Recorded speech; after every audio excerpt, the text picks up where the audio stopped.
수요예배 은혜의 자리에 나오신 화산의 모든 성도님들을 주님의 이름으로 환영합니다. 오늘은 복음으로 세우는 교회 세 번째 시간으로 고린도전서 3장의 말씀으로 함께 은혜 나누기 원합니다. 고린도 교회는 사도 바울이 2차 전도 여행 중에 세운 교회입니다.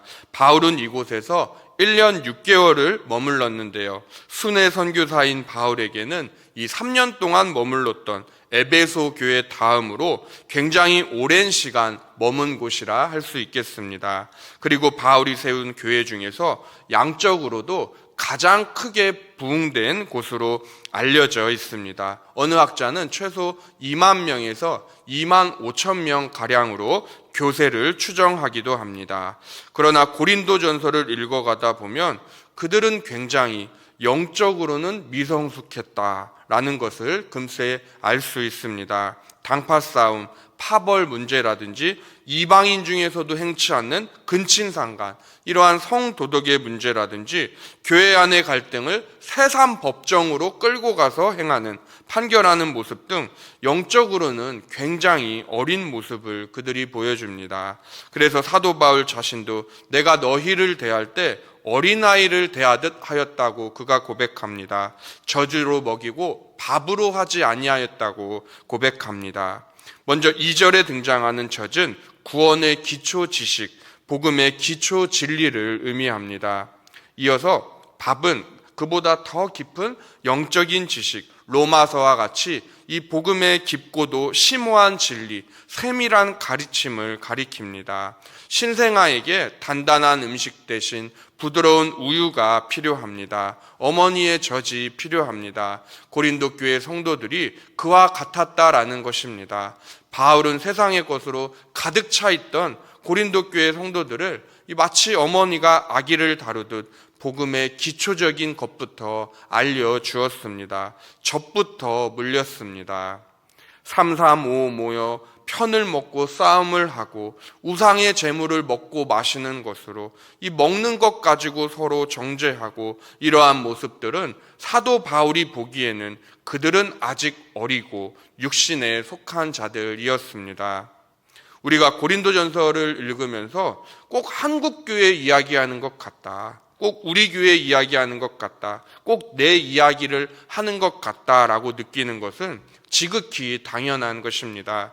왜냐하면 바울이 살던 이 시대와 우리가 살고 있는 이 시대는 분명 시대는 다르지만 시간의 흐름과 상관없이 인간의 죄성은 변하지 않기 때문입니다. 발가락이 나온 샌들을 신고 다닌 1세기나 비행기를 타고 하늘을 날며 달에 사람을 보내는 지금 21세기나 부패한 인간의 죄성은 똑같기 때문입니다.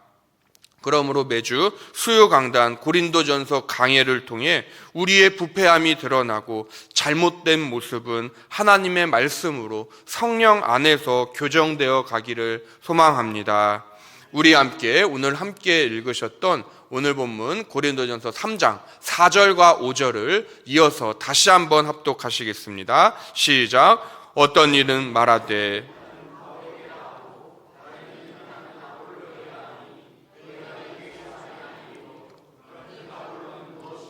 바울은 무엇이냐? 그들은 주께서 각각 주신 대로 너희로 하여금 믿게 한 사역자들이니라. 아멘. 본문에서 바울은 고린도전서 1장에서 이미 다룬 바가 있었던 이 당파 싸움을 다시 다루고 있습니다. 사실 1장에서 이 4장까지가 당파 분쟁에 관한 말씀인데요. 고린도 교회 안에 4개의 당파가 있었습니다. 각각 바울파, 아볼로파, 게바파, 그리스도파였습니다. 그런데 한 가지 의문이 드실 거예요. 4개의 파 중에 그리스도파가 있네? 예수님파? 그리스도파가 도대체 뭐가 나쁘다는 거지? 라고 생각하실 성도님이 우리 가운데 혹 계실지 모르겠습니다. 그런데 앞에 3가지 당파가 무엇이었습니까? 각각 바울파, 아볼로파, 게바, 베드로파였습니다. 이들이 초대교회의 위대한 사도들이었던, 지도자들이었던 예수님을 그들과 동일선상에 놓고 있다는 것이 바로 그리스도파의 오류였습니다. 그리스도파의 오류는 그래서 예수님의 하나님 되심, 즉 신성을 놓쳐버리고 예수님을 앞에 세 명과 똑같은 사람으로 전락시켜 버렸다는 것에 그들의 오류가 있습니다. 오늘 본문에서 바울은 지금 바울파, 아볼로파 두 개의 당파만 언급을 하고 있는데요. 우리는 바울 서신을 읽을 적에 그래서 사도행전도 같이 겸해서 묵상하면 더 큰 은혜를 받을 수가 있습니다.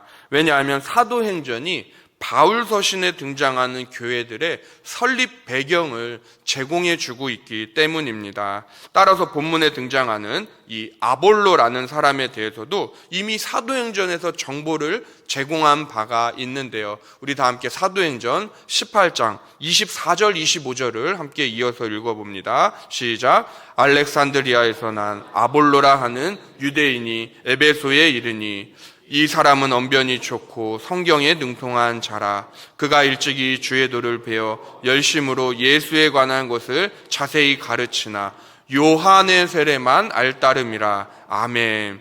2차 전도 여행 중에 사도 바울이 고린도 교회에서 1년 6개월간의 사역을 마치고 갑자기 갱그레아라는 지역으로 갑니다. 왜냐하면 이전에 이곳에서 머리 깎는 서원을 했었기 때문입니다. 그래서 그곳에 들려 잠시 이발을 하고 에베소에 와서 사역을 하는데요. 이곳에서 마치 이 사도 바울처럼 성경에 능통한 한 남자를 만나게 됩니다. 그의 이름은 바로 아볼로였습니다.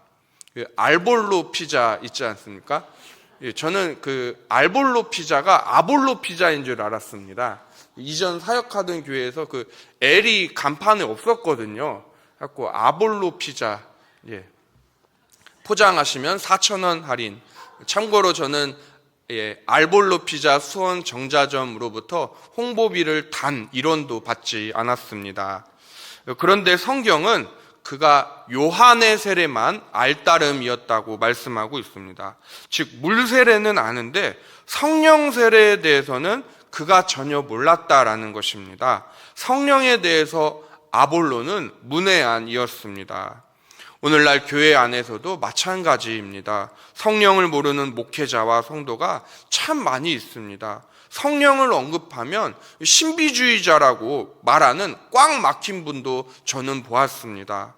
성령은 그러나 하나님의 영이시고 그리스도 예수님의 영이십니다. 성부와 성자에게서 나오신 제3위 하나님, 제3위격이 되십니다. 따라서 어떤 목회자나 성도가 성부 하나님, 성자 하나님 예수님에 대해서는 부지런히 전해도 이 성령 하나님에 대해서 전하지 않는다면 그 사람의 신론은 절름발이 신학과도 같습니다. 성부, 성자, 성령 각 위격이 완전하신 하나님으로 계시고 삼위일체로 계심을 믿는 온전히 믿는 신자가 바로 바른 신앙관, 바른 구원관을 가졌다고 말할 수 있겠습니다. 어쨌거나 아볼로는 성경 지식은 탁월했지만은 영적인 부족함이 있었기에 하나님께서는 브리스길라 아굴라 부부를 통해 그의 부족함을 메꿔 주십니다. 그리고 그의 사역의 지경은 점점 넓어져 갑니다. 그런데 고린도 교회 성도들은 이 교회를 개척한 바울과 탁월한 성경 지식의 소유자 아볼로를 신격화하여 그만 파벌을 조성하고 말았습니다. 이에 바울은 우리는 한 교회를 섬기는 사역자들이라고 고백합니다. 오늘날 그래서 사역자에 대한 잘못된 태도 두 가지가 크게 있는데요. 첫 번째는 사역자를 전적으로 무시하는 태도가 그렇습니다. 두 번째는 사역자를 신격화하는 태도입니다. 하나님의 사역자를 무시하는 것도 분명 잘못이지만 반대로 사역자를 너무 치켜 세워주는 것도 문제가 됩니다. 고린도 교회 안에 있던 문제는 바로 후자의 문제입니다. 예수님과 동급으로 바울과 바나바를 위치해 놓았다라는 것입니다. 너무 치켜 세운 것입니다. 사역자는 헬라어로 디아코노스라고 부릅니다. 이는 섬기는 종, 섬기는 일꾼이라는 뜻입니다. 바울은 이에 아볼로는 무엇이며 나 바울은 무엇이냐? 우리는 섬기는 종일 뿐이다. 한 교회를 섬기는 일꾼들일 뿐이다 라고 디아코노스다라고 고백합니다. 그러면서 자신은 아무것도 아님을 자처하고 있습니다. 성도님들, 아무것도 아님을 자처한 신약 복음서에 등장하는 한 사람 누가 떠오르십니까? 맞습니다. 바로 예수님이 등장하기 전 세례 요한의 모습입니다. 광야의 선지자 세례 요한은 열정적으로 사람들에게 메시지를 그가 전하였습니다. 그러나 그는 겸손했습니다.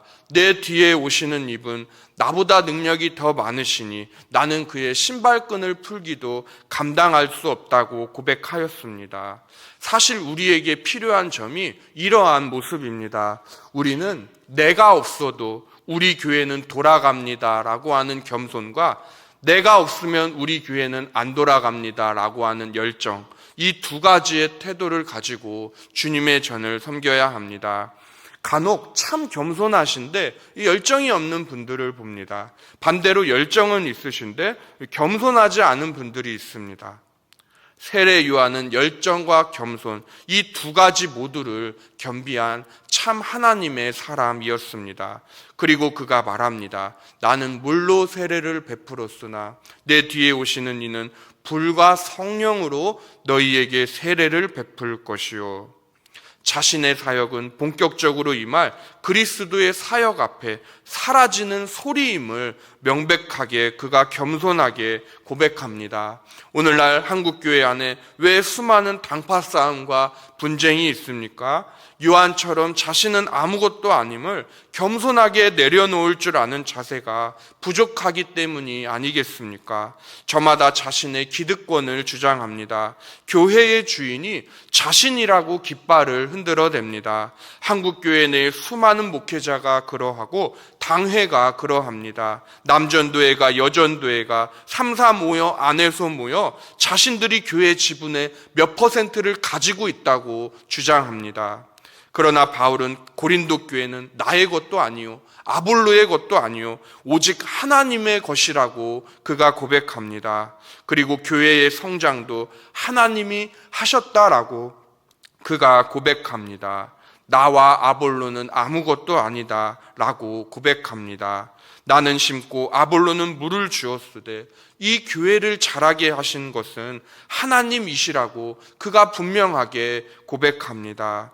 그러나 이것은 쉽지 않은 고백입니다. 왜냐하면 우리들은 나를 드러낼 때가 참 많이 있기 때문입니다. 성도님들께서도 회사에서 어떤 중요한 브리핑을 맡으셨는데 성공적으로 마치셨다거나 거래처와의 거래가 원만하게 성사되셨거나 또 교회 안에서 어떤 큰 행사를 은혜 가운데 우리가 마쳤을 때에 우리는 하나님께 올려드려야 할 영광을 우리가 가로챌 때가 참 많이 있습니다.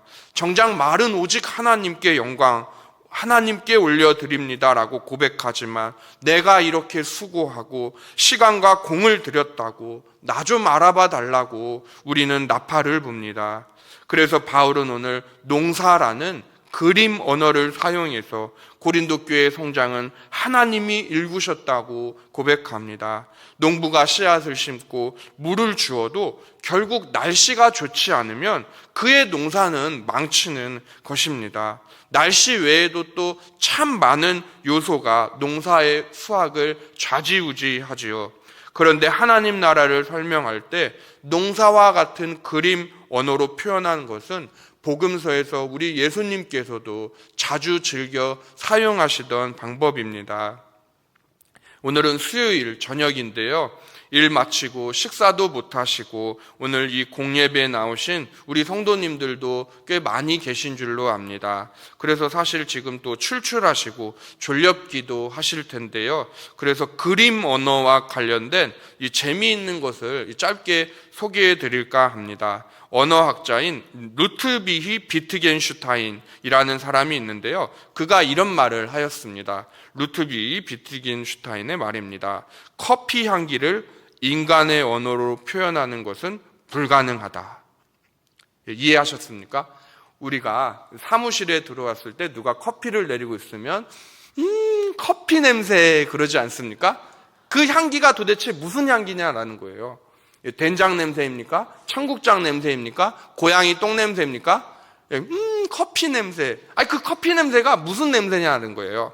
이 비트겐슈타인의 말대로 하면 인간의 언어로 커피 냄새를 표현하는 건 불가능하다. 혹시 커피 냄새를 제게 설명해 주실 수 있는 분은 개인적으로 연락해 주시면 주일에 나눔 카페에서 커피 한 잔을 제가 사드리도록 하겠습니다. 바울은 자신을 씨를 심었고 아볼로는 물을 준 사역자, 디아코노의 종 일꾼으로서 표현하고 있습니다. 이들은 하나님께 받은 또 각각의 은사로 주님의 전을 섬겼습니다. 예전 안디옥 교회도 마찬가지였습니다. 바울이 바나바와 함께 안디옥 교회를 1년간 섬길 적에 믿지 않는 자들로부터 얻었던 거룩한 별명, 그리스도인이라는 칭호를 얻지 않았었습니까? 그것도 바나바가 먼저 바울을 찾아갔었습니다. 그래서 스카웃 제안을 했습니다. 바울에게는 탁월한 말씀의 은사가 있었고 바나바 자신에게는 위로의 은사가 있었기 때문입니다. 바울이 성경 지식으로 성도들을 양육했다면 바나바는 사랑으로 성도들을 위로하며 돌보았습니다. 이 환상적인 팀플이, 이 투톱이 안디옥 교회를 비로소 그리스도인이라 불리우게 하였습니다. 그러나 바울은 심는 이나 물 주는 이는 아무것도 아니라고 고백합니다. 자기가 일한 대로 각각 자기 상을 받으리라 고백합니다. 이 고백은 자신은 곧 종이라는 것입니다. 나도 종이고 너도 종이고 우리 모두는 그리스도의 종이라는 것입니다. 주인이 아니라는 것입니다. 종에 해당하는 헬라어는 둘로스입니다. 이는 종, 노예를 뜻합니다. 이 자리에 모인 화산의 모든 성도님들, 우리는 모두 그리스도의 둘로스, 그리스도의 종, 그리스도의 노예인 줄로 믿습니다. 그런데 교회 안에 왜 문제가 생깁니까? 믿지 않는 사람들에게 창피할이 많지 왜 교회 문제를 세상 법정으로 사람들이 끌고 갑니까? 바로 내가 교회의 주인이라는 것입니다. 우리가 교회의 주인이라는 이 잘못된 주인의식이 그런 결과를 낳게 되는 것입니다. 자신들의 기득권을 주장할 때에 교회는 분쟁이 일어납니다. 우리 다 함께 오늘 본문 9절입니다. 9절을 함께 한 목소리로 읽어봅니다. 우리는 하나님의 동역자들이요 너희는 하나님의 밭이요 하나님의 집이니라. 아멘. 9절에서 동역자라는 말이 등장합니다. 함께 일하는 사람을 가리켜 우리가 종종 사용하는 표현입니다. 한자로 그 말을 풀이해도 그러합니다. 함께 동, 일할 역자를 사용합니다. 부부의 관계가 동역의 관계입니다. 친구 간의 관계가 동역의 관계입니다. 또한 함께 일하는 직장에서 동료들과의 관계가 동역의 관계입니다. 그런데 가장 중요한 동역의 관계가 있습니다. 바로 신앙의 동역자입니다. 바울은 고린도 교회 성도들에게 우리가 하나님의 동역자들이라고 고백합니다. 또 하나님의 밭이요 하나님의 집이라고 말합니다. 집의 구조 중 가장 중요한 것을 꼽으라고 한다면 무엇이 있을까요? 지붕도 있겠고 기둥도 있겠죠. 하지만 무엇보다 뭐니 해도 기초일 것입니다. 기초가 중요합니다. 오늘 함께 읽지는 않았습니다마는 오늘 본문 이후에 3장 10절 이하를 보시면 곳곳에 터라고 하는 이 단어가 반복해서 등장되는 것을 볼 수 있습니다. 이 터를 영어 성경으로 보시면요, 파운데이션이라고 기록되어 있는데요. 우리 여성 성도님들 파운데이션 모두 잘 아시죠? 예, 기초 화장이라는 뜻이죠. 기초 화장을 잘 해야 화장이 붕 뜨지 않고 잘 먹습니다. 요즘 중고등학생들 화장한 거 보면 아주 가관이더라고요. 하얀 모래 백사장에 진흙 묻은 바퀴가 굴러간 것처럼 눈썹을 그리고 말이죠. 아무튼 기초가 중요합니다. 그것을 잘 보여주는 예가 우리나라에 실제로 있었던 상품 백화점 붕괴 사고입니다. 1995년 삼풍백화점 대참사는 우리 모두의 기억 창고에 있습니다. 저 역시도 이때 초등학교 2학년 때였는데요. 얼마나 뉴스에서 보도를 많이 하던지 아직도 생생히 기억이 납니다. 그런데 붕괴 원인이 밝혀지면서 더 큰 충격을 우리에게 주었는데요. 그것은 바로 공사비를 절약하려고 값싼 시멘트를 쓰고 기둥이 있어야 할 자리에 오히려 한층 더 올려버리고 인간의 탐욕이 부른 대가는 너무나도 컸습니다. 이때 죽거나 부상당한 인명피해는 밝혀진 것만 무려 약 1000명입니다. 부실한 기초, 부실한 기둥, 부실한 외벽, 모든 것이 튼튼하지 않았습니다. 그래서 기초가 중요합니다. 아니, 엄밀히 말하면 기초 못지않게 지붕도 중요하고요, 기둥도 중요합니다. 사실 그 어떤 것도 빼놓을 수가 없습니다. 지붕이 없는 집을 집이라고 할 수 있을까요? 기둥이 하나 빠져버린 집도 하중 분산이 잘 안 되어서 언젠가 상품백화점처럼 무너질 우려가 있습니다. 그래서 기초도 중요하고요, 지붕도 중요하고, 기둥도 중요합니다. 이처럼 교회를 구성하는 우리 성도 여러분 각 한 사람 한 사람 역시 중요합니다. 우리 중 한 분의 성도님이 아프시면 우리는 모두 아파해야 합니다. 또 한 분의 성도님께서 기도 응답을 받으셨다면 우리는 함께 기뻐하며 하나님께 영광을 올려드려야 합니다. 왜냐하면 우리들은 그리스도의 몸인 교회를 이루는 각 지체들이기 때문에 그렇습니다. 새끼손가락 인대 하나 늘어나도 얼마나 아픕니까? 엄지발가락 내성발톱 하나 생겨도 하루 종일 신경 쓰이지 않습니까? 또 치아는 어떠한가요? 이 하나가 썩어도 머리가 지끈지끈 아프고 하루 종일 신경 쓰이지 않으십니까? 이처럼 우리 모두는 하나님 안에서 한 가족입니다. 한 분이 아프시면 우리는 같이 아파해야 합니다. 무관심은 관심의 반대말이 아니라 사랑의 반대말이라는 말이 있습니다. 즉, 무관심은 안 사랑한다는 것입니다. 엘리야가 노뎀나무 아래에 누웠을 때 그가 이렇게 고백했었습니다. 하나님, 이스라엘 중에는 나밖에 안 남았습니다. 여호와를 섬기는 열심히 내가 유별납니다. 이제 넉넉하오니 내 생명을 거두어 가세요. 나 이제 죽고 싶어요.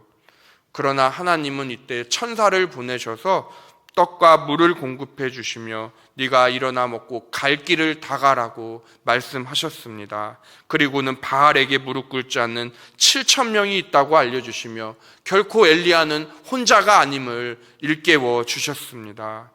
우리도 때로는 지쳐 쓰러져서 로뎀나무 아래 눕고 싶을 때가 있습니다. 나 혼자인 것 같은 때가 있습니다. 하나님, 내가 왜 이러고 살아야 됩니까?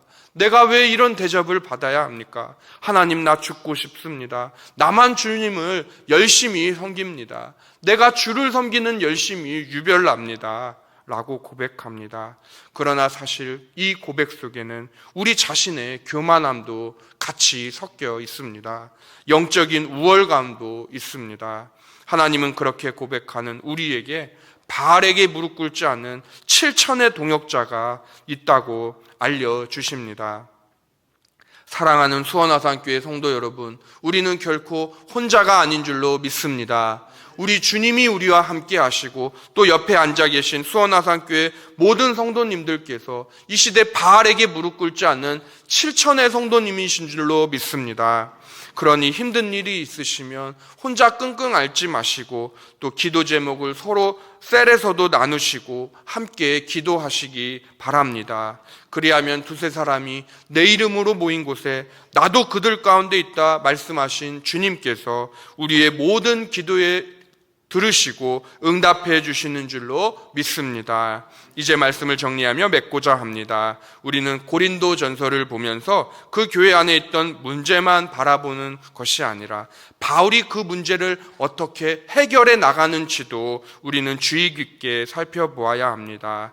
복음으로 세우는 교회, 그것은 그리스도의 십자가로 세우는 교회입니다. 십자가 아래 죽은 자는 말이 없습니다. 그러니 나는 무익한 종입니다. 겸손히 고백하시며 내 옆에 동역자들을 더 사랑하시고 한마음 한뜻 되어 나아가는 2024년 복음으로 사람을 살리고 키우고 고치는 행복 공동체, 우리 수원아산교회가 되기를 예수님의 이름으로 축원합니다.